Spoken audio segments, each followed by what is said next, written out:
From railway discipline to execution governance. The bridge between safety-critical infrastructure and AI execution governance. I started from railway systems. For a long time, I thought of that experience as something separate from my later work on AI governance. Railways belong to infrastructure. AI belonged to software, models, data, automation, and digital systems. But the more I worked on Foresight Oversight, the more I realized that the distance was not as large as it first appeared. The core problem was familiar. A system may have permission. A decision may have been approved. A path may have been planned. A procedure may exist. A log may be created afterward. But none of those facts alone answer the most important operational question. Should this action be allowed to execute now? That question is not new. Safety-critical systems have lived with it for a long time. Railway operations are built around the fact that execution cannot depend only on past intent. A train movement, a signal state, a route setting, a maintenance condition, or an operational restriction must be understood in relation to the current state of the system. A decision that made sense earlier may no longer be valid later. A route that was clear may no longer be clear.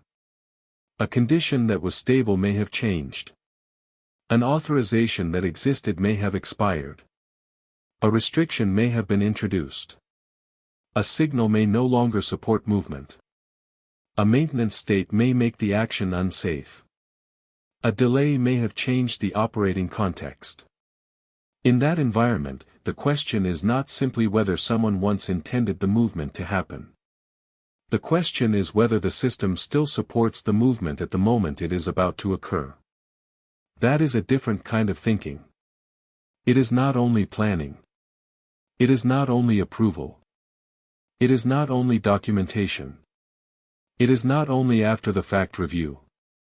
It is execution discipline. This is why railway systems rely on more than one type of control. Safety asks before harm occurs. What conditions should prevent this action from happening? What must be true before movement is allowed? What restrictions should block, delay, or limit execution? Monitoring and control ask while the system is operating. What is changing now? Is the current state still valid? Is the planned path still compatible with the operating environment? Should the action continue, wait, slow down, degrade, or stop? Audit asks after the event. What happened? Who authorized it? Which condition applied? What did the system know? Can the organization reconstruct why the action was allowed? These functions are not identical, but they are connected. Safety reduces the chance of harm before it occurs. Monitoring and control observe the state while operations unfold. Audit preserves accountability after the fact. In railway and other safety-critical environments, these functions matter because execution touches the real world. An AI output may begin as information.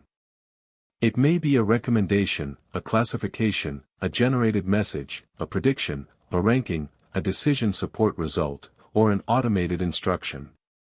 At that stage, the organization may still think it is dealing with output quality. Was the model accurate? Was the answer useful? Was the recommendation relevant?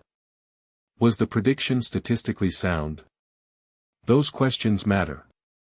But they are not enough. The governance problem changes when the output is allowed to touch something operational. A customer. A balance. A permission. An account. An infrastructure path. A workflow. A legal obligation. A regulatory condition. Or a safety state. At that point, the output is no longer only information. It becomes executable exposure. The question changes. Not only was the output correct, but should this action be allowed to open under the current authority, current state, and current conditions? This is where AI governance begins to resemble the operational logic of safety-critical systems. In many organizations, AI governance still sits around the action. Policies are written around it. Reviews happen around it. Approvals may happen before it. Logs are created after it. Audits look back at it. All of those are important. But AI-supported systems increasingly require something closer to the execution point. Before the action opens, the system needs to know whether the action is still admissible. That means the system cannot rely only on the fact that a policy exists. It cannot rely only on the fact that a human once approved something. It cannot rely only on the fact that a model produced a confident answer. It cannot rely only on a log that will be reviewed later. It has to ask whether the present conditions still support execution. Is the authority still valid? Is the current state compatible? Have the conditions changed? Is the action still within the intended scope? Is there unresolved ambiguity? Does the system need to block, delay, degrade, or escalate before exposure occurs? This is the problem Foresight Oversight is built around. FO is not a railway system. It is not an audit log. It is not a generic policy dashboard. It is not a model evaluation framework. It is not a simple approval workflow. The simplest way I explain it is this. FO is an execution governance system for AI-supported actions. I sometimes describe it more simply as execution time safety, monitoring, and audit.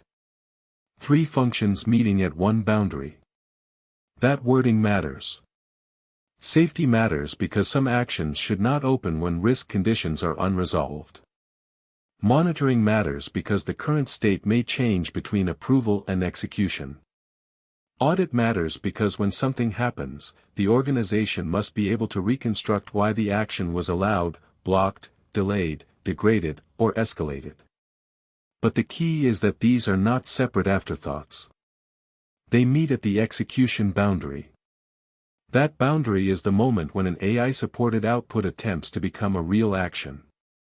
In traditional governance, organizations often try to prove things after the fact. Who approved it?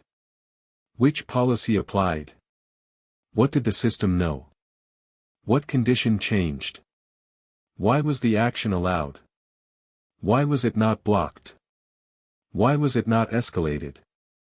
When those questions are asked only after customer impact, operational disruption, legal exposure, or regulatory concern, the organization is no longer governing the action. It is reconstructing it. That reconstruction burden can become expensive. Sometimes the cost is not only the mistake itself. Sometimes the cost is proving too late why the action was allowed to happen. This is one of the cost questions that I believe will become more important in AI governance. How much does an organization spend proving after execution what should have been bound before execution?